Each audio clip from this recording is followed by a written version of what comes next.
नमस्कार दोस्तों, आप सभी का वापस स्वागत है आपके अपने YouTube चैनल जनता के जनादेश में। आज जैसे कि आप सभी को पता है कि हमने अपनी पॉडकास्ट सीरीज की जो स्टार्टिंग की थी वो जम्मू कश्मीर से शुरुआत करी थी। जम्मू कश्मीर दिल्ली होते हुए आज हम पहुंच चुके हैं गुजरात। और गुजरात में आज जो हम इस समय जो पॉडकास्ट शूट कर रहे हैं जो कि हैं सुधान गढ़वी जी, जो कि मीडिया के सबसे शुरुआत से बात करें तो मीडिया के एक जाने माने चेहरे पूरे गुजरात ही नहीं देश भर में हैं। साथ ही साथ आम आदमी पार्टी के प्रदेश अध्यक्ष भी हैं इस समय, और इसके साथ साथ पूर्व मुख्यमंत्री चेहरा रह चुके हैं आम आदमी पार्टी के लिए, पिछले चुनाव में मुख्यमंत्री के चेहरा थे। तो सुधान जी, आपका बहुत बहुत स्वागत है हमारे चैनल पे। जी। तो सबसे पहले तो अगर हम शुरुआत करें, मैंने पहले भी आपसे बात करी है, लेकिन एक पहलू पे बात रह जाती है। हमने पीछे डाला भी था सब सोशल मीडिया साइट्स पे कि हम आपके संग पॉडकास्ट कर रहे हैं, तो लोगों के मैसेज काफी सारे आए। कुछ मैसेज में से ये थे कि आपकी पर्सनल जर्नी के बारे में भी लोग जानना चाहते थे कि इंस्पिरेशन मिले उनको भी, क्योंकि ना अधिकतर जो वॉलंटियर होते हैं या फिर जो आम लोग भी होते हैं ना, नेता को केवल इस पहलू के जानते हैं मीडिया के माध्यम से कि हाँ भाई ये चुनाव लड़ रहे हैं, मीडिया में इसमें आ गए हैं बस। लेकिन जो उनकी जर्नी रहती है कि उनकी पर्सनल लाइफ क्या रही है, बचपन से कैसे थे, तो हम उस पर भी हम इस बार जोर दे रहे हैं कि पहले हमें पूरी लाइफ के तहत अगर चले तो पर्सनल जर्नी आपकी जानना चाहेंगे। जी बिल्कुल अभिषेक जी। देखो, जब आदमी कोई भी सफल हो जाता है जी, तो लोग उनकी सफलता को देखते हैं, यार ये तो बहुत सफल हो गया जी, ये बहुत आगे निकल गया। लेकिन उसमें 100 बार निष्फलताएं आई है, तो वो बतानी बहुत जरूरत है। सही है। मैं तो देखो एक आम आदमी हूं, छोटे से गांव, बेसिकली जाम खंबालिया जो है वहां का पिपलिया, माली पिपलिया गांव है, वहां मेरा जन्म हुआ है। और बेसिकली पहले वो जामनगर डिस्ट्रिक्ट में था, अब देवभूमि द्वारका बन गया है डिस्ट्रिक्ट। तो वहां से मैं वहां मेरे गांव में 5 कक्षा तक की स्कूल थी। जी। तो वहां पे स्कूलिंग 5वीं कक्षा तक वहां की। फिर वहां से 3 किलोमीटर दूर है एक मोवाण गांव है, तो 6-7 वहां पे किया। तो एक साधारण परिवार से मैं निकला हूँ, किसान का बेटा हूँ।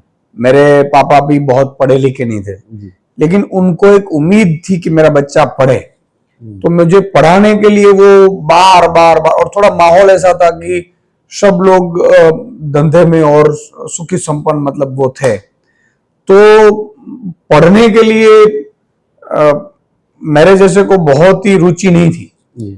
तो मेरे पापा छोटा मैं था तब एक बार उन्होंने बहुत डांटा, इवन मुझे मारा भी सही कि भाई आप तुझे पढ़ना है और मेरा सपना है कि तुम पढ़े।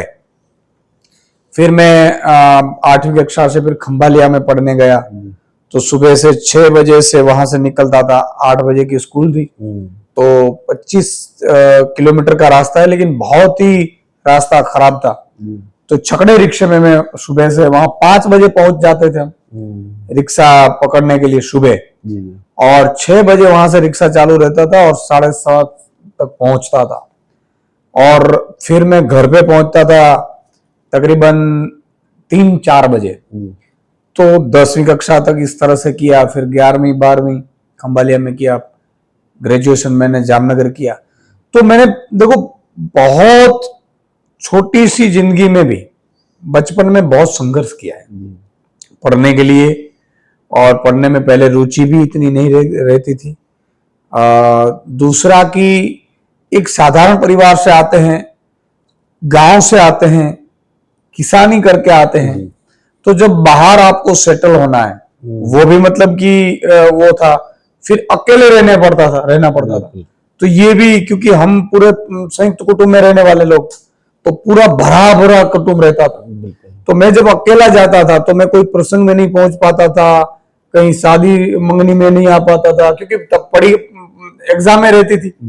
तो मेरी जिंदगी एक ऐसी है पहलू कि मेरे पापा का सपना था कि मैं पढ़ूं, और जब मैं पढ़ाई शुरू किया तो फिर मैंने पीछे से मुड़कर नहीं देखा 10वीं कक्षा से। तो एक तो ये मेरी जिंदगी का रहा है। संघर्ष भी बहुत किया है। मेरे पापा हर 15-20 दिन में मेरा वो रिपोर्ट लेते थे कि भाई तू, भले वो पढ़े लिखे नहीं थे बिल्कुल, लेकिन ये जानना चाहते थे कि कितना पढ़ा है। बिल्कुल। तो वो क्या कहते थे, जब गांव में मैं वेकेशन में आता था तो मेरी दादी माँ, मेरे पापा सब मुझे रामायण पढ़ाते थे कि इनको कितना पढ़ना आता है। महाभारत शाम को पढ़ाते थे, रामायण, महाभारत, हरिरस, ये जो धार्मिक ग्रंथ है वो पढ़ाते पढ़ाते पढ़ाते पढ़ाते उन्होंने, मतलब मैं बड़ा भी हुआ, पढ़ना भी सीखा और साथ में शास्त्रों का भी ज्ञान मुझे मिला। बिल्कुल। तो ये तो आपकी पर्सनल उसकी लाइफ की पूरी बात रही।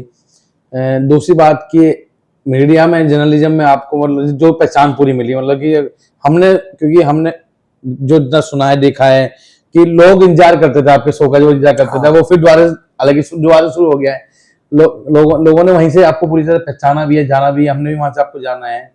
फिर उस चीज से राजनीति का सफर, मतलब पहले तो मुश्किल कितना रहा और वो तय करना आपके लिए कठिन कितना था, दूसरा मतलब आपको उस फैसले को लेके अगर आज आप सोचते हैं, जब पीछे मुड़ के देखते हैं, तो क्या सोचते हैं उस चीज को लेके? देखो अभिषेक जी, जब मैं ये इसमें एक जो बात जोड़ दूं, 11वीं कक्षा में जब मैं पढ़ता था तब हमारे स्कूल में, हाई स्कूल में एक कोई पत्रकार आया था, मुझे पता नहीं कौन था, लेकिन पत्रकार आया और आचार्य श्री ने कहा कि भाई सभी स्टूडेंट हाजिर रहें, एक पत्रकार आया है और वो एक घंटे का हमें सबको संबोधन करेगा। तो मैं इतना इंप्रेस हुआ कि तब से मैंने सोचा कि यार मुझे जर्नलिज्म बनना है, क्योंकि मैं लोगों की आवाज उठा पाऊंगा, मैं अच्छे अच्छे लोगों को आवाज कर पाऊंगा, मैं नेताओं को मतलब सवाल पूछ पाऊंगा, मैं अधिकारियों को सवाल पूछ पाऊंगा और सभी जगह की मतलब कि कुछ आप कर सकते हो। तो तब से ये मन में था। लेकिन अब देखो अहमदाबाद, मैंने 10वीं कक्षा में जब माउंट आबू प्रवास में गए थे ना, तब अहमदाबाद मैंने छोटा था तब एक बार देखा था जी। और बाद में मैं ग्रेजुएशन में टीवाई में हुआ, तब मैंने यहाँ पत्रकारिता के एडमिशन के लिए मेरे जो प्रिंसिपल थे उनको मैंने पूछा कि सर मुझे जर्नलिज्म में जाना है तो क्या करना है? जी। तो बोले कि यहाँ इंस्टीट्यूट में जर्नलिज्म होता है, तुम्हें क्या पत्र पोस्ट कार्ड लिखो। तो तब पोस्ट कार्ड का जमाना था, मैंने पोस्ट कार्ड लिखा, उन्होंने पोस्ट कार्ड के जवाब दिया और मुझे ऐसा लगा कि यार कोई एडमिशन देगा नहीं देगा, तो मेरी तो पहचान तो थी नहीं बहुत ज्यादा। और मैं तब पहली बार जामनगर से ग्रेजुएशन में जामनगर के, जामनगर रहता था काला, तो जामनगर से मैं अहमदाबाद पहली बार पैर रखा था ग्रेजुएशन के टाइम में। और फिर यहाँ विद्यापीठ में पत्रकारिता में जहाँ एडमिशन मिलते थे तो वहां पे मिलने गया कि यार आप क्या करते हो, मुझे क्या इंटरेस्ट देनी है, आप मुझे पुस्तकें अगर हो तो दो। तो इस तरह से मेरी जर्नलिज्म में एंट्री हुई थी।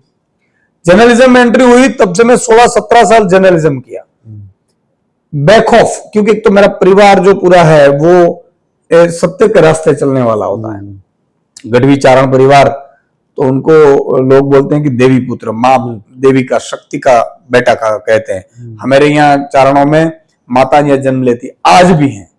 हाँ, जगदम्बाएं माता जी जिसको मानते हैं, मन्नत करते हैं, वो आज भी जन्म लेते हैं, तो हम देवी पुत्र कहलाते हैं। तो सत्य तो था ही, और जो लोग जानते हैं देवी पुत्र को वो देवी पुत्र पे वार नहीं करते। तो मैंने पत्रकारिता में भी मतलब कि जहां पे भी करप्शन चल रहा था, वो इंडस्ट्रीज एरिया हो, वो जंगल काटना हो, वो ये पॉल्यूशन वाला मैटर हो, सभी स्टोरियां, खनिज चोरी, ये सब मैंने किया। तो एक चीज ये हुई थी कि भाई मेरा पत्रकारिता में एक बेखौफ तरीके से नाम चला था। फिर जब मैं छोटी कम उम्र में मैं एडिटर इन चीफ बन गया,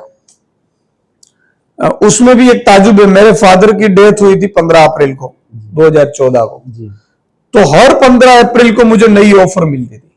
ओके, बिल्कुल। तो 15 अप्रैल 2014 को मेरा फादर डेथ हुई, 15 अप्रैल 2015 में मैं ब्यूरो चीफ बन गया चैनल में, और 15 अप्रैल 2016 में मैं एडिटर इन चीफ बन गया दूसरी चैनल में। तो कम उम्र का एडिटर इन चीफ बन गया। फिर मतलब कि एक मुझे वहां टीम ने कहा कि सर आप बोलते हैं तो आप एक शो चालू करो। तो मेरा शो चालू किया और वो शो इतना चला कि रामायण महाभारत का टाइम जब लोग बैठ जाते थे शाम को, उस तरह का पूरा सिटी और गुजरात में बैठने लगे लोग, और बेखौफ तरीके से मैं अपना शो में बातें रखता था।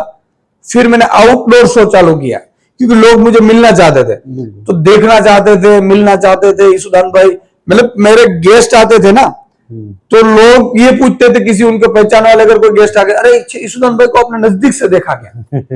तो उस टाइप का पूरा हुआ था। तो लोगों की यहाँ मेरी चैनल में मतलब रोज 30, 40, 50 लोग आना शुरू हो गए मिलने के लिए, सिर्फ देखने के लिए या कोई क्वेश्चन लेने के लिए।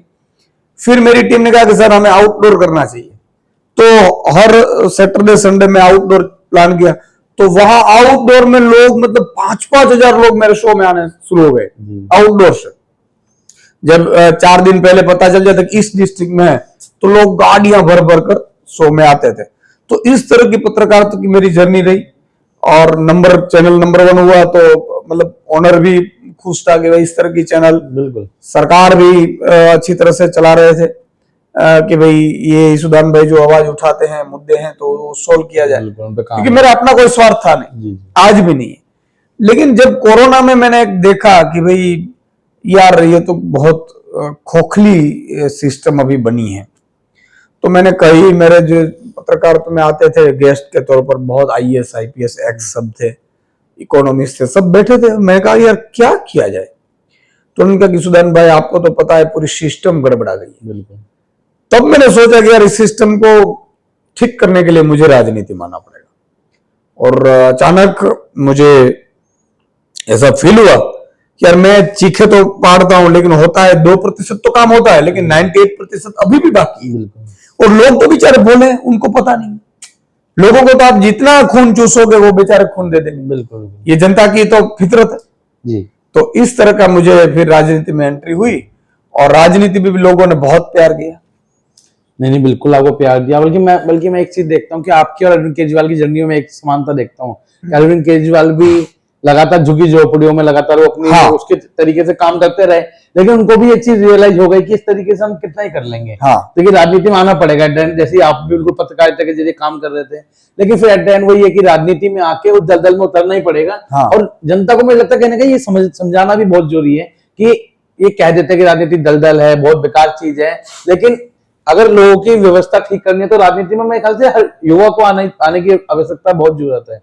क्योंकि अगर अच्छा युवा आएगा, पढ़ा लिखा वर्ग आएगा, तो कहीं ना कहीं जब ही शायद देश बदलने में मदद मिल सकती है। बिल्कुल अभिषेक भाई, आपने बहुत अच्छा किया। देखो एक चीज क्या हुई कि जब मैंने ये तय किया कि मुझे रिजाइन करना है, मैं पिक पर था, मतलब कि लोगों को ऐसा लगा कि ईशुदान गढ़वी को क्या निकाल दिया, क्या हुआ। तो जब न्यूज चला, उसी टाइम अरविंद केजरीवाल जी का फोन आया, दूसरी 2 पार्टियों का भी आया कि भाई आपको ये मिलना चाहते हैं, आपको ये मिलना चाहते हैं, आपको ये मिलना चाहता है। अब मैंने सोचा तो था नहीं, तो मैंने 1 जून 2021 को मैंने रिजाइन किया। मैंने कहा कि मैं अभी फेसबुक लाइव करके लोगों को बताऊंगा। तो लोग इंतजार करते थे, दूसरे दिन 8 बजे मैंने फेसबुक लाइव रात को रखा, लोगों को ये बताया कि मुझे कोई दिक्कत नहीं है, किसी ने निकाला नहीं है, लेकिन ये हालात मुझे जरूर थी कि मुझे दुख था कि मैं कुछ अब कर नहीं पा रहा हूं ज्यादातर, और दलदल में उतरने के लिए मैं सोच रहा हूं। तो अरविंद जी का फोन आया कि भाई मिलने आओ, तो मैं मिलने गया। उन्होंने कहा कि पहले स्कूल देख कर आओ। तो मैं स्कूल देखने के लिए, उनकी टीम आई, मैं स्कूलें देखी, स्कूल ऑफ एक्सलेंस देखी, और स्कूलें देखी, मोहल्ला क्लिनिक देखा, अस्पतालें देखी, महिलाओं की बस सुविधा फ्री देखी, बिजली फ्री देखी। फिर मैं अरविंद जी से मिलने गया, तो आपने सही कहा, अरविंद जी ने कहा देखो ईशुदान जी, मैं IAS मतलब IFS अफसर था, ब्यूरोक्रेट। अगर मुझे पैसे ही इकट्ठे करने होते, बिल्कुल, तो मैं और मेरी वाइफ दोनों बहुत, मतलब दोनों अफसर में आप आराम से जी सकते हैं। उन्होंने सोचा कि जब अन्ना आंदोलन हुआ तो अन्ना जी चले गए, मैंने तय किया कि यार मैं राजनीति में आऊंगा। तो जब मैं राजनीति में आया तो मुझे कष्ट बहुत पड़े। अन्ना जी तो वहां बैठ गए, उसको कष्ट नहीं पड़ेगा, लेकिन मुझे तो कष्ट पड़े, क्योंकि आप उनके सामने हो जिसको ऐसा लगता है कि ये मेरा राजा हमें और ये राजदूत में आया है, तो वो तो कष्ट देंगे। तो कष्ट जरूर पड़ा, लेकिन मैं आया तो अच्छी स्कूलें बनी, अस्पतालें बनी, मोहल्ला क्लिनिक बना। ये आप भी गुजरात में कर सकते हो। तब मुझे भी रियलाइज हुआ कि यार ठीक है, तब आम आदमी पार्टी का इतना गुजरात में था नहीं। मैंने कहा कि ये तो लोग जुड़ते जाएंगे, कारवा बनता जाएगा और होता जाएगा। तो फिर मैं आया तो लोगों को बहुत लोग जुड़ने लगे। लेकिन फिर भाजपा ने, क्योंकि मैं भाजपा में नहीं गया, उन्होंने मुझ पे मतलब ये कहा कि भाई गलत आरोप लगाए, ये सब हुआ तो होना ही था। तो उनको ऐसा लगा कि यार इस पार्टी में नहीं आए तो ये दूसरी पार्टी में तो ये सरकार झूठ लेंगे, तो पहले तो लोग बहुत जुड़े, फिर उन लोगों को घर घर जाकर भाजपा वालों ने कहा कि यार ये तो अपने स्वार्थ के लिए आया है, देखो इनको चाहिए था इसलिए तो वो पत्रकार में हीरो बना, और फिर हीरो बनने के बाद यहाँ आया है, लेकिन गुजरात ऐसों को नहीं देना है फलाना टिकड़ा। तो आपने 30 साल में कुछ किया नहीं। आप ईशुदान गढ़वी को गाली तो दे सकते हो, आप ईशुदान गढ़वी को डराना धमकाना या तो लोगों में भ्रम फैला सकते हो, लेकिन आपको उतना टाइम अगर आप अच्छी अस्पतालें करने में करते, अच्छी स्कूलें करने में करते, महंगाई कम करने में करते, किसान मेरा प्राण है, तो किसानों को आप दाम देते। मेरा एक सपना है कि हर किसान जो है वो एक उद्योगपति की तरह काम करे। आज देखो, जब मैं छोटे थे हम, तो गेहूं का भाव था और सोना का भाव बराबर है, बराबर। तो उस हिसाब से 20 मन में 1 तोला सोना आ रहा था। आज देखो सोना लाख रुपए पहुंच रहा है और हमारे गेहूं वहां पे ही है। बिल्कुल। तो यार आप जब बंदा खुद भाव तय नहीं कर पाए, दाम तय नहीं कर पाएगा अपनी फसल का, जो रात दिन रात मेहनत करता है, वो ठंड में मेहनत करता है, बारिश में मेहनत कर रहा है, धूप में मेहनत कर रहा है यार, और उसको आप दाम तय करने की भी सत्ता नहीं है, या तो हम दाम तय भी नहीं करवा पाते, तो वो तो भिखारी बन जाएगा। बिल्कुल। तो उस चिंता से मैं आया। कुछ लोग समझ पाए, कुछ नहीं समझ पाए, कुछ को ऐसा लगा है कि भाजपा के कार्यकर्ता हैं, उनको मलाई मिल रही है तो बेचारे वो भी उस टाइम के, लेकिन लोग जुड़ते जाएंगे, मुझे पूरा विश्वास है, आज नहीं तो कल। और नहीं जुड़ेंगे तो उनको नुकसान है, मुझे तो है नहीं। देखो अरविंद जी अभी दिल्ली हारे, तो अरविंद जी तो शांत, एकदम शांति हो गए अरविंद जी को, लेकिन दिल्ली की जनता को बिजली कट मिल रही, दिल्ली की जनता को फीस बढ़ा दी गई, दिल्ली जनता को भी महिलाओं के जो ये बस के पासिस से उनमें गड़बड़ी शुरू हो गई है। अब 2 साल में आप देख लेना, सभी अच्छी स्कूलें हैं अरविंद जी ने बनाई, वो प्राइवेट को दे देंगे, तो जनता को नुकसान है। अगर अच्छे बंदे को, अच्छे लोगों को अगर जनता सपोर्ट नहीं करती है तो वो जनता का नुकसान है, हमारे नहीं है। मैं देखो चुनाव हारा, लोग कुछ तो बहुत नाराज हुए कि सुदान भाई कैसे हार सकते हैं। भाई ठीक है, कुछ लोगों को मजा भी आया कि चलो ये अगर विधानसभा में जाता या तो मुख्यमंत्री बन जाता तो हमारी जो गोचर की जमीनें खाली करवा लेता, हमारे जो स्कूल की फीस है वो कम करवा देता, अच्छी स्कूलें बना देता तो हमारी दुकानें बंद हो जाती, अच्छी अस्पतालें बना देता तो हमारी दुकानें अस्पतालों की बंद हो जाती, किसानों को दाम दे देते तो किसान खुश हो जाते, तो फिर हमें कभी वोट नहीं मिलते। तो यहाँ तो हिंदू मुस्लिम करके वोट ले रहे हैं, तो उनको लगा कि यार काम की राजनीति ये आएंगे तो ये तो खत्म कर देंगे। तो उस टाइप के अभी भ्रमित लोग धीरे धीरे उनमें से बाहर आ रहे हैं। जिसको भी अब लग रहा था कि नहीं यार भाजपा ठीक है, धर्म बचाती है, लेकिन उनको पता नहीं है भाजपा को सिर्फ सत्ता और पैसों में ही इंटरेस्ट है जी। और कोई अगर वो करना होता तो यार 20 राज्यों में कर पाती, वो नहीं करती है ना। आज गुजरात सबसे महंगा राज्य गुजरात है, 46,000 पर मंथ चाहिए अगर गुजरात में अच्छी तरह से जिंदगी गुजारनी है तो। अब बताओ मुझे कैसे बंदा जी पाता है। तो ये सब है। तो अरविंद जी और मेरी भी समानता है, मैंने भी कुछ लोग जुड़े, वो वही जुड़े हैं ज्यादातर, कि उन्हीं की भी यही है कि भाई समाज सेवा कर रहे थे, लेकिन राजनीति है ना वो समाज सेवा का बड़ा स्वरूप है। आप एक ही दिन में किसानों का कर्ज माफ कर सकते हैं, आप एक ही दिन में डिसाइड करते हैं कि स्कूलों में फीस फ्री कर देते हैं, आप पूरे गुजरात का मेडिक्लेम उतार सकते हैं, तो कोई भी बंदा कोई कार्ड की फाड़ की कोई जरूरत नहीं पड़ती है, प्राइवेट अस्पताल में फ्री में से सारवार ले लेगा। तो ये पूरा आप कर सकते हैं क्योंकि आप सत्ता में है। तो समाज सेवा का बहुत बड़ा स्वरूप है। अभी मैं आपको दे सकता हूं तो 2,000 या 5,000 रुपया दे सकता हूं, या आप मुझे 5,000 दे सकते हैं, यार इलाज करवा ले सुदान भाई, है, लेकिन आप लाख लोगों का इलाज एक साथ नहीं करवा सकते। तो ये राजनीति में ही पॉसिबल है। बिल्कुल। तो इसलिए राजनीति बहुत जरूरी है, और अरविंद जी की राजनीति ही अभी के समय में बहुत जरूरी है। नहीं, आपने बिल्कुल सही कहा, क्योंकि मेरा मानना है कि अगर सरकार चाहे तो मैं कहते हैं ये साल भर का काम नहीं है कि पूरे करना क्या। अगर आपको पूरे प्रदेश के स्कूल हैं, सरकार के हाथ में पैसे की कमी तो नहीं होती है, हमें पता है। और क्योंकि जो मेन चीज हमें कहीं ना कहीं लगता है, अगर नियत अगर बन जाए तो साल भर लगेगा, सारे कम से कम हम ये कह सकते हैं बेसिक सुविधा देने में तो साल भर काफी रहेगा, अगर कोई भी सरकार चाहे। और मैं इसमें किसी पार्टी का नहीं जाऊंगा, कोई सी भी पार्टी हो, बल्कि मुझे पर्सनली भी लगता है कि अगर वो चाहे, अगर एक बार नियत अगर बन जाती है तो वो देश भर के सारे स्कूल, कम से कम बिल्डिंग अच्छी हो के वहां पे बेंचेस हो सकती हैं, बच्चों को दरी पे नहीं बैठना पड़ेगा, क्योंकि ये दर्द की बात है कि हम आज 2025 में बैठे हैं। हम मुकाबला हमेशा हम करते हैं तो क्या बोलते हैं, पाकिस्तान से बेहतर है। पाकिस्तान हमारे सामने कभी कभी था भी नहीं कुछ। चाइना आज कहां पहुंच चुका, बल्कि अगर जो पिछले 10 साल में, वही पिछले 10 साल में चाइना कहां से कहां गया, बल्कि हमें चाइना से मुकाबला करने की नीड अमेरिका है, अमेरिका वगैरह वो है। और वो चाइना जिस तरीके से में विकसित हो रहा है, जो उन्होंने टेक्नोलॉजी पे काम किया है, वहां के शिक्षा पे, स्वास्थ्य पे उन्होंने काम किया है, मुझे लगता है कि अब उस चीज से कहने की जनता को भी बाहर निकलने की जरूरत है कि पाकिस्तान से पीछे हटके, बल्कि सरकार से भी सवाल करना चाहिए कि भाई अब चाइना से बेहतर होने की नीड है। और सारी बात वहां पे इसमें नियत किया जाती है। मैं गुजरात के चुनावों पे भी आऊंगा। उससे पहले जैसे आपने दिल्ली में बात करी, डेफिनेटली ये तो है कि दिल्ली की जनता परेशान होना तो शुरू हो चुकी है। और मैं खुद दिल्ली में रहता हूँ, पावर कट लग रहे हैं, काफी परेशानी हो रही है लोगों को। ये काम हो चुका है आज के टाइम में, जो कि पहले 10 साल में नहीं था कभी भी, क्योंकि हमने ये चीज देखी है। अभी फिलहाल बात करी जाए, काफी सारी योजनाएं थी पहले, जैसे अगर कोई घायल हो जाता था तो उसका फ्री में इलाज होता था प्राइवेट में, वो बंद कर दी गई है। बाइकों के नई ईवी पॉलिसी आ रही, उसमें यह है कि अब नई स्कूटी और बाइक नहीं मिलेंगी, आप ले नहीं सकते।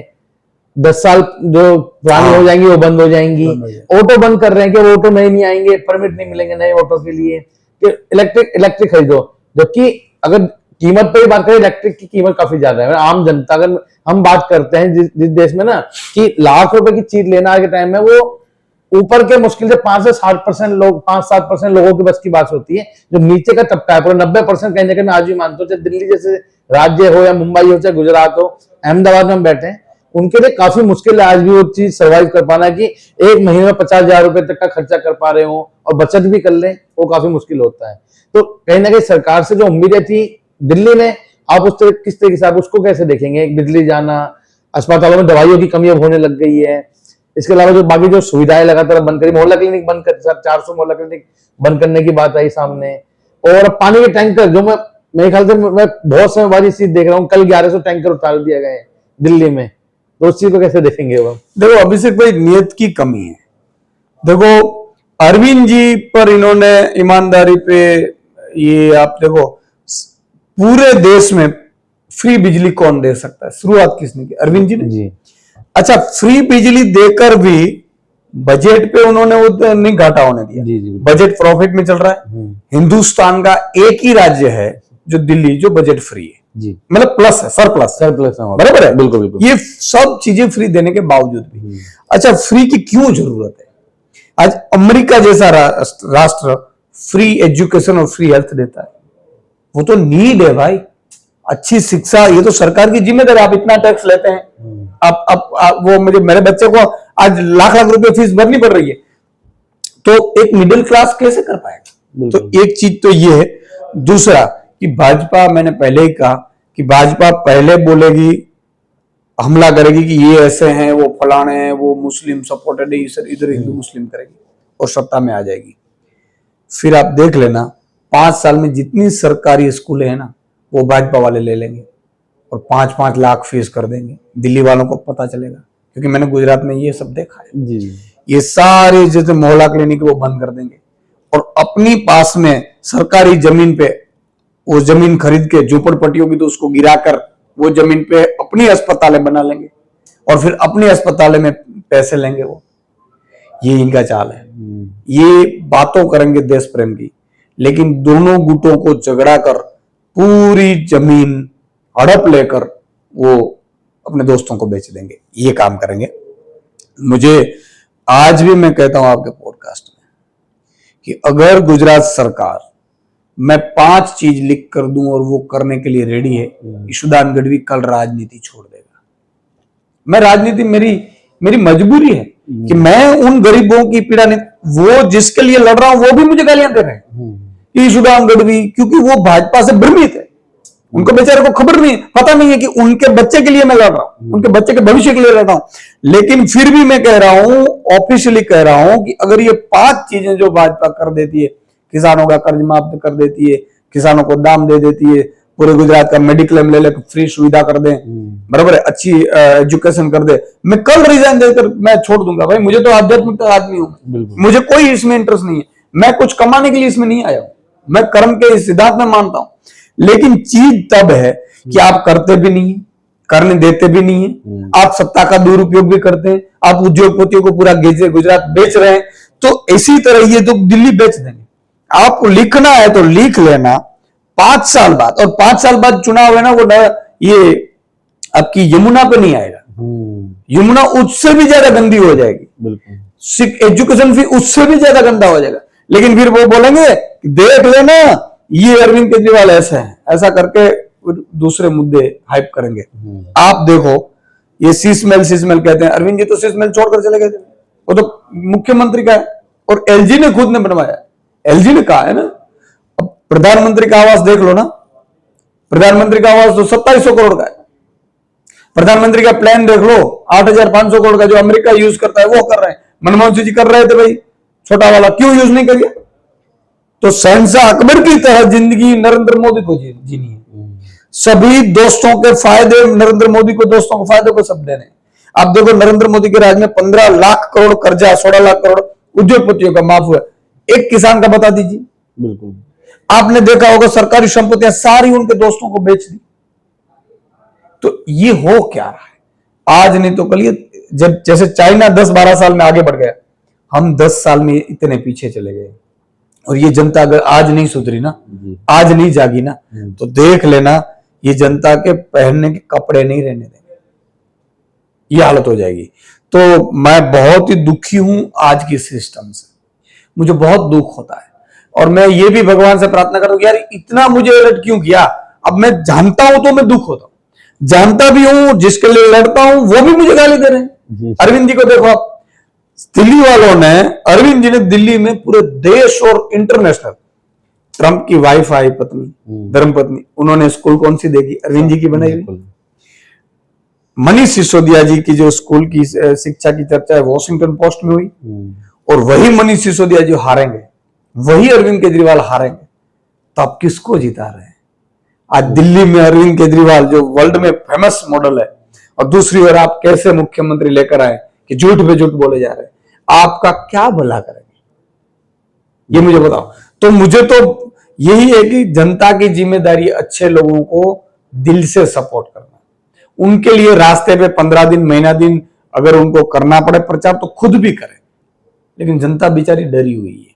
भाजपा वाले डराते हैं, धमकाते हैं, कहते हैं कि यार आप राजनीति में इंटरेस्ट मत लो, आप धंधे में लो।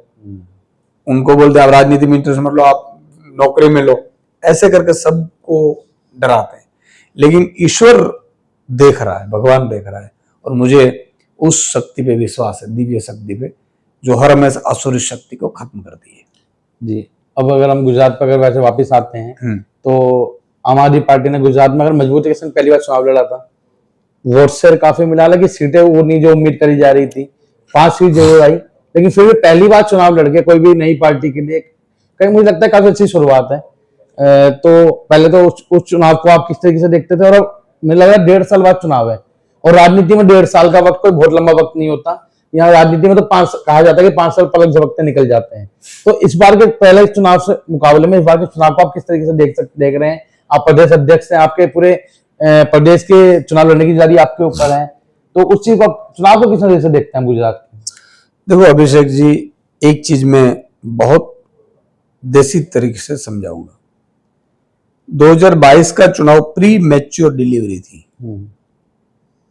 यानी कि 5 महीने बच्चे की डिलीवरी होती है तो बच्चे का डेवलपमेंट नहीं होता है, बिल्कुल, माइंड का या हाथ का या पैरों का। उसी तरह हम 6-8 महीने पहले जब पंजाब जीते, उसके बाद से पूरी टीमें लगी पूरा फुल फ्लेज में, और उसके बावजूद 5 विधायक जीते, 40 विधायक सेकंड नंबर पर रहे जी, और 41 लाख वोट लेकर बिल्कुल आदिवासी और सौराष्ट्र में 25% वोट मिले, और ऑल ओवर 14% वोट मिले। ये भारत के और गुजरात के इतिहास में पहली बार तीसरी पार्टी ने एंट्री की और इतना वोट लिया, यानी कि ऑलमोस्ट सेकंड पार्टी और हम सरखे थे, बिल्कुल ये हुआ। लेकिन उस टाइम 6 महीने थे। अब थोड़ा करेक्शन आपको ये कहूंगा कि अभी 3.25 साल बाकी है 2027। जी जी जी।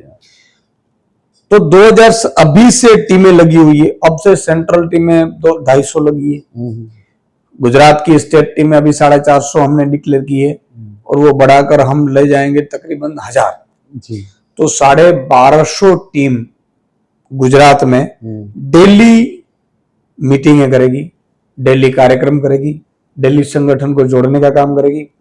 तो आप देखो कि 1200 टीमें अगर 5 लोगों को भी मिलती है, बराबर है, तो भी आप देखो कि 60, 70, 6-7 हजार लोग डेली मिलेंगे, तो 1.5-2 लाख के आसपास वो रहेगी। तो मेरा ये मानना है कि अगले 1 साल में 52,000 जो बूथ है, उस बूथ पे 1 से लेकर 100 बंदे को नियुक्त करने का हमारा टारगेट है, वो पूरा करेंगे जी। अगले निकाय चुनाव में हम आ रहे हैं, जो फरवरी 2026 में आ रहे हैं, उसमें 9,300 कैंडिडेट खड़ा करने वाले हैं। तो वो चुनाव भी मजबूताई से लड़ेंगे, उससे पार्टी की विजिबिलिटी बढ़ेगी, पीक बढ़ेगा, पार्टी मजबूताई से होगी। तो मैं उम्मीद कर रहा हूं कि अब तो गुजरात की जनता ने भाजपा से पूरी थक चुकी है, उनके पास विकल्प नहीं था, अब आम आदमी पार्टी विकल्प है, मजबूताई से विकल्प है। हमारे जैसे चेहरे हैं जो कि जनता के लिए आए, आज भी जनता बहुत प्रेम करती है। मैं जाता हूं, हर गांव में जाता हूं, तालुके में जाता हूं या कोई कार्यक्रम में जाता हूं, तो बेचारे लोग फोटो खिंचवाने आते हैं और फिर बोलते हैं, सुदान भाई हमें आपके हारने का बहुत दुख है जी, सुदान भाई हम आप हारे तो हमें 2 दिन तक खाना नहीं खाया मैं। तो इस तरह का अभी भी भाव है और मुझे उम्मीद है कि 2027 में भारी बहुमत से पंजाब की तरह गुजरात में माहौल बनेगा। जी बिल्कुल। अच्छा, अब इसके बाद अगर हम चलेंगे, आपने कहा कि बिल्कुल माहौल जरूर बनेगा, निगम में भी आप कह रहे हैं कि इस बार आप काफी मजबूती के संग लड़ने जा रहे हैं, सब चीजें। कांग्रेस के एक बड़ी अच्छी बात हुई कि भी एक बात देखने को मिली, लोकसभा में गठबंधन हुआ कांग्रेस के साथ।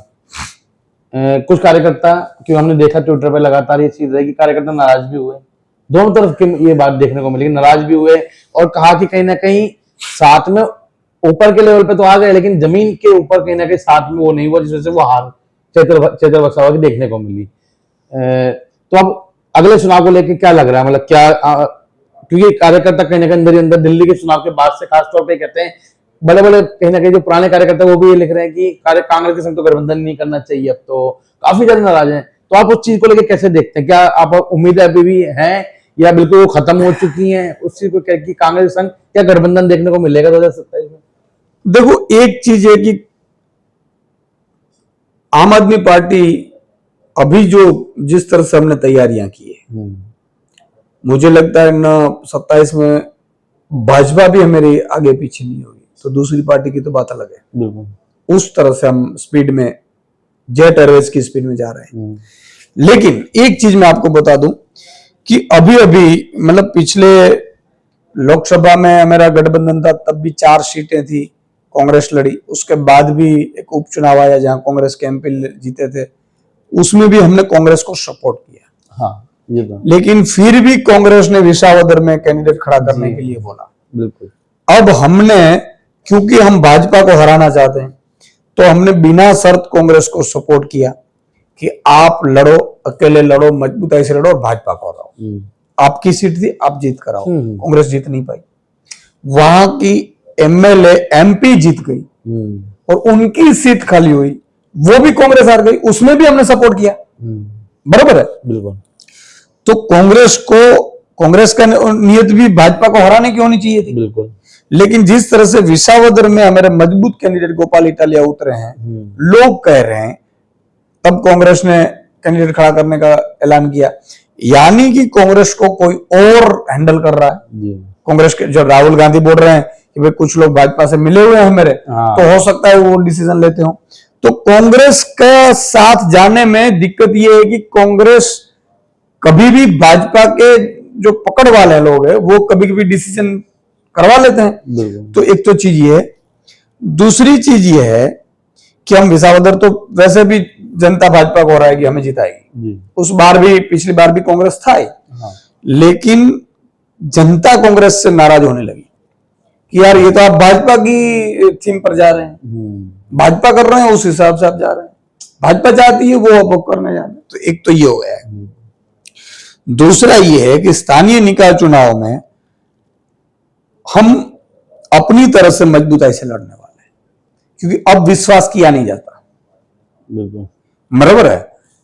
जब आप इतना इंपॉर्टेंट चुनाव है, मेरा जो लीडर बड़ा जो खुद अपना दांव लगा रहा है, उसमें जब भाजपा चाहती है वैसा कुछ हो रहा है कांग्रेस की पार्टी की तरफ से, तो हमें सोचना पड़े। तो लोग भी यही नाराज है। लोकसभा में भी कई कैंडिडेट थे, फिर भी 2 सीट में हमने लड़े, हमने सबको मैंने मनाया कि देखो हमें देश बचाना जरूरी है। तो हमने तो अपनी तरह से सब कुछ निभाया, 24 सीटों पे हमने हेल्प की अच्छी तरह से, बराबर है। तो ये इसलिए किया था कि हम भाजपा को हटा सके गुजरात से। यही नियत होती है कांग्रेस की तो ठीक है, लेकिन विसावदर का चुनाव डिक्लेयर होने से लग रहा है कैसे, तो है नहीं नियत। तो आम आदमी पार्टी अपने बलबूते पे अभी आगे बढ़ रही है, और फिर शीर्ष नेतृत्व 2027 में जो भी तय करेगा वो हम सिर माने रहेंगे। अभी अगर आखिरी कुछ सवाल हैं कि कुछ दिन से ना मीडिया में एक खबर अब बहुत चलने लगी, एक हफ्ता हुआ है लगभग, कि चेतर वसावा को कांग्रेस पार्टी ट्राई कर रही है कि चेतर वसावा को ज्वाइन कराएंगे। शीर्ष नेतृत्व लगातार बात करने की कोशिश कर रहा है। तो अब ये एकदम से प्लान खबर होने लगी, लगभग एक हफ्ता ही हुआ है, तो ये लगातार खबर काफी ट्रेंड में आ चुकी है कि चेतर वसावा को कांग्रेस में लाने की कोशिशें जा रही है ताकि मजबूती से चुनाव लड़ा जा सके 2027 का। तो इन सब खबरों को लेकर आप मतलब क्या कहना चाहेंगे? मुझे ये बताइए, 30 साल से कांग्रेस विपक्ष में है, सत्ता पर नहीं आई 30 साल से। जी जी। आप देखो पंजाब में कांग्रेस ब्लू स्टार ऑपरेशन होने के बाद भी 25 साल में सरकार पे कांग्रेस आई थी, या 30 साल से नहीं आ पाई। बिल्कुल। और कांग्रेस 80 में से सिर्फ 10-12 एमएलए रहे हैं, तो कांग्रेस में कौन ज्वाइन होगा भाई? बिल्कुल। कांग्रेस तो खत्म है। अभी स्थानीय निकाय चुनाव गए, उसमें भी कांग्रेस 13 नगर पालिका उनके पास थे, उसमें से 0 आ गए। तो कांग्रेस में कैरियर डूबा नहीं तो कोई जाएगा नहीं। एक चीज ये प्लांट कौन कर रहा है, तो भाजपा और कांग्रेस के कुछ जो भाजपा मिले होंगे वो 100 लोग करते होंगे, उससे हमें कोई फर्क नहीं पड़ रहा है।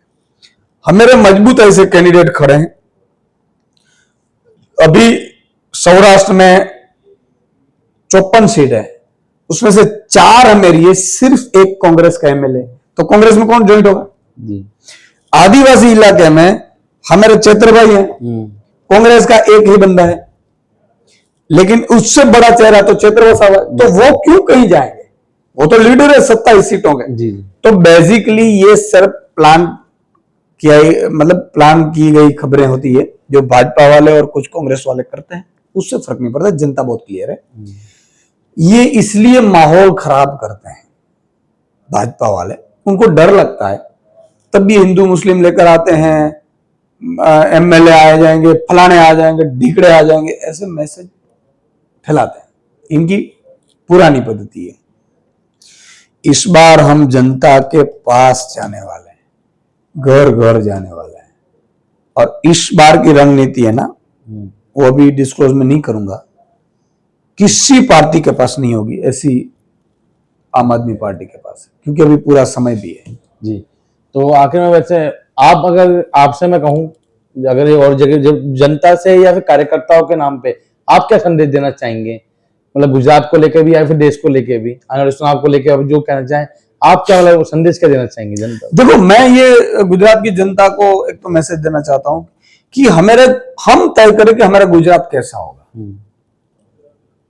बलात्कारी गुजरात तो हमारा था नहीं। भाजपा वाले बलात्कारी हैं, गुंडे हैं, डराते हैं, धमकाते हैं। उद्योगपति की सरकार चल रही है, किसानों की है नहीं, मजदूरों की है नहीं, श्रमिकों की है नहीं, मध्यम वर्ग मिडिल क्लास फीस और हेल्थ के पैसे देने में खत्म हो जाता है। और उससे भी बड़ी बात कि उद्योगपतियों को पूरा गुजरात बेचने शुरू कर दिया भाजपा ने। तो हमें गुजरात बचाना है। हमारा गुजरात कैसा हो, मैं इस कैंपेन को अगले 1 साल बाद शुरू करूंगा कि गुजरात का मेरा विजन क्या है, आम आदमी पार्टी का गुजरात का विजन क्या है, कैसा गुजरात होना चाहिए। यार, आप टोल नाके पे, ये आप टोल गेट होते हैं, टोल गेट पे अगर गाड़ी पसार होती है तो पीयूसी है कि नहीं वो पता चल जाता है। तो शराब और हथियार की तस्करी करते हैं तो वो क्यों नहीं हो रहे भाई? बिल्कुल। तो पूरे गुजरात में अगर कोई भी बंदा अगर एक भी रिवॉल्वर लेकर घुसता है ना, तो टोल गेट पे उसका स्कैन हो जाएगी। तो उस तरह का गुजरात हमें बनाना है। जी। एक एक 3 किलोमीटर पे अच्छी प्राइवेट को टक्कर दे ऐसी स्कूल है फ्री में, ऐसा गुजरात हमें बढ़ाना है। तो 10-20 साल में बच्चे पढ़कर आएंगे तो कोई साइंटिस्ट होगा, कोई डॉक्टर होगा, कोई इंजीनियर होगा, अमीर। देखो मेरा बाप ने मुझे पढ़ाया तो मैं बड़ा हो गया। मेरा छोटा भाई है, 3 भाई हम, तो बीच वाला भाई वो पढ़ा नहीं, तो आज भी गांव में किसानी कर रहा है, खेती कर रहा है। तो पढ़ेंगे तो आगे बढ़ेंगे ना। तो मुझे मेरे गुजरात के बच्चों को पूरे वर्ल्ड पे राज करवाना है, ये मेरा गुजरात का विजन है। गुजरात को उद्योगपति चला रहे हैं, वो गुजरात के नागरिक चलाएंगे। किसानों को उद्योगपति की तरह खेती करवाने का मेरा लक्ष्य है। कायम कानून और व्यवस्था ऐसी होनी चाहिए जो बिना लागवशाही होनी चाहिए, बिना भलामण से मेरिट पे जाना चाहिए, मेरिट पे भर्ती होनी चाहिए। यहां हर पेपर लीक होते हैं, भाजपा वाले पेपर लीक करके अपने बंदे घुसा देते हैं, बराबर है, उनकी तफ्तीश होती नहीं है। इतने कौभांड किए भाजपा वालों ने कि 30 साल में अब वो चाहते नहीं कि किसी और की सरकार आए, वरना वो जेल में जाएंगे। तो ये भ्रमित करने की कोशिश करेंगे तो पूरी जनता को मुझे ये विश्वास दिलाना है कि युवा एक हो। आप 15-20 लाख पर्चे भरते हैं तलाटी की एग्जाम में, मैं ये बोल रहा हूं तलाटी की एग्जाम में एक आप फुलेरा पंचायत के सेक्रेटरी बनोगे, लेकिन आप पंचायत के सदस्य बन जाओ, तालुका तहसील पंचायत के, तो तलाटी के बाप बन जाओगे। तो आप युवा को भी कह रहा हूं राजनीति में आओ, गंदी राजनीति को हम मिलकर साफ करेंगे। तहसील लड़ो, डिस्ट्रिक्ट लड़ो, कॉर्पोरेशन लड़ो। और सबसे बड़ी बात है कि भाजपा को धर्म से प्रेम नहीं है, वो धर्म राजनीति को अपनी सत्ता बचाने के लिए यूज करती है। अगर धर्म से प्रेम होता तो गाय माता का मांस क्यों निकाय हो रहा है भाई? सबसे ज्यादा तो नरेंद्र मोदी के राज में हो रहा है, पिंक रिवॉल्यूशन, बराबर है। अच्छा, नरेंद्र मोदी ने अगर गरीबों को अगर चाहता होता तो वो गरीबों के कर्जे माफ करता ना, हमें सबके होम लोन माफ करता ना। वो अनिल अंबानी के 47,000 करोड़ की माफ कर रहे हैं भाई। उसका मतलब है कि वो साफ तौर पर चल रहे हैं कि हम उद्योगपति हैं और आप सब गरीब रहो और गुलाम बनो। ये लोग गुलाम बनाने के लिए आए हैं, ये देसी अंग्रेज है। तो मैं जनता को कहता हूं कि जागो, भाजपा के कार्यकर्ता तो उससे बाहर निकलो और आप ही खुद चुनाव लड़ो और आप ही खुद सरकार बनाओ। ईशुदान भाई कौन है भाई? आम आदमी को बाहर आना पड़ेगा, जनता को बाहर आना पड़ेगा। और ये आपने नरेंद्र मोदी की सरकार का 10 साल देख लो, वो बोलते थे 35 रुपए में पेट्रोल आएगा, सबसे महंगा पेट्रोल तो वही है नरेंद्र मोदी के राज में। अब पेट्रोल की बात नहीं करेंगे, महंगाई की बात नहीं करेंगे। अच्छा, पेट्रोल के अंतरराष्ट्रीय दाम तो आधे हो गए, हाँ, तो वैसे भी 25-30 रुपए में पेट्रोल मिलने चाहिए। आप देखो वो रुपये या डॉलर की बात करते थे, जितने जितने नरेंद्र मोदी ने बात की है उससे डबल हुए हैं, उनकी तो बात कर नहीं रहे। अच्छा, अदानी जी कहां पहुंच गए और हम कहां हैं? तो देखो, जागो। और ये धर्म का कितना मिसयूज करते हैं वो भी जागो। भाजपा को धर्म या संस्कृति से और देश से प्रेम नहीं, उनको सिर्फ सत्ता और देश की संपत्ति से प्रेम है। तो मैं अभी देखो दिल्ली में 5 साल में ये लोग पूरी दिल्ली बेच देंगे, पूरी बेच देंगे, अब लिख लेना। तो ये गुजरात भी आधा बिक चुका है। तो मेरी विनती है कि इस बार लोग अपने घर से जागरूक हो और आप जागरूक होते तो मेरी आपसे विनती है कि 10 लोगों को जागरूक करो, क्योंकि वो भ्रमित है बेचारे, भाजपा की चश्मा पहनकर बैठे हैं। उनको भाजपा वाले हर रोज 2 मैसेज देते हैं व्हाट्सएप में और वो भ्रमित कर दें। देखो, बांग्लादेश में हिंदू की हत्या हुई तो भाई बांग्लादेश के प्रधानमंत्री कहां है अभी? ये भारत में शरण लेकर बैठी है। तो भाई हम अपने हिंदुओं को क्यों जोखिम में डाल रहे हैं? तो सबसे बड़ी बात तो यह है कि नरेंद्र मोदी की करनी और कथनी में फर्क है, उसकी आभा से बाहर आओ। और भाजपा ने जो अभी अत्याचार करके रखे हैं गुजरात में, पूरे चारों ओर से अत्याचार है। भाजपा के बड़ा नेता चाहता है तो छोटे नेता की बच्ची को उठाकर जेल में डलवा देता है और सरघर से निकालता है, या तो बलात्कार कर लेता है या तो उठा कर ले जाता है। कोई बचा नहीं पाता है, कोई काम नहीं करता। क्यों? क्योंकि भाजपा की सरकार है, बड़ा नेता है, आप बलात्कार कर लो, बच्ची को उठा दो, रेप कर लो, हत्या कर दो, कुछ नहीं होता है। तो इस अंग्रेज समय में भी ये तो नहीं था। तो जनता को जागना पड़ेगा, मुझे एक विनती करनी है, और जागो और 10 लोगों को जागरूक करो। बिल्कुल। तो आप हमारे संग जुड़े, काफी बढ़िया, बहुत ही बढ़िया एक पॉडकास्ट रहा। मुझे लगता है जनता को भी काफी कुछ नया कुछ जानने को मिला होगा और एक उम्मीद भी कहीं ना कहीं होगी। राजनीति में आना चाहिए, मैं आपकी कुछ बातों पर बिल्कुल सहमत रहूंगा। आप युवा को राजनीति मानना चाहिए, अच्छी राजनीति करनी चाहिए, और सरकार को भी मेरे ख्याल से मुझे लगता है कि किसकी भी सरकार हो समझना चाहिए कि स्कूलों और अस्पतालों पर ध्यान देने की बहुत जरूरत है। और ये जो कहते हैं ना रातों रात काम नहीं होता, ये रातों रात काम हो सकता है अगर सरकार चाहे, एक कलम की देरी है, तो उस चीज पे ध्यान देने की जरूरत है। बाकी अभी के लिए अलविदा लेंगे, और अगर आपको पॉडकास्ट पसंद आए प्लीज शेयर कीजिएगा, और चाहे आप किसी भी पार्टी के सपोर्टर हो, अगर आपको बातें पसंद आई हो कमेंट करके अपनी राय जरूर दीजिएगा। अगर आपके कुछ सवाल हो वो भी आप भेज सकते हैं, हम जरूर अगली बार सुशांत जी से मिलेंगे तो जरूर पूछेंगे। जब तक के लिए जय हिंद, जय भारत। जय भारत।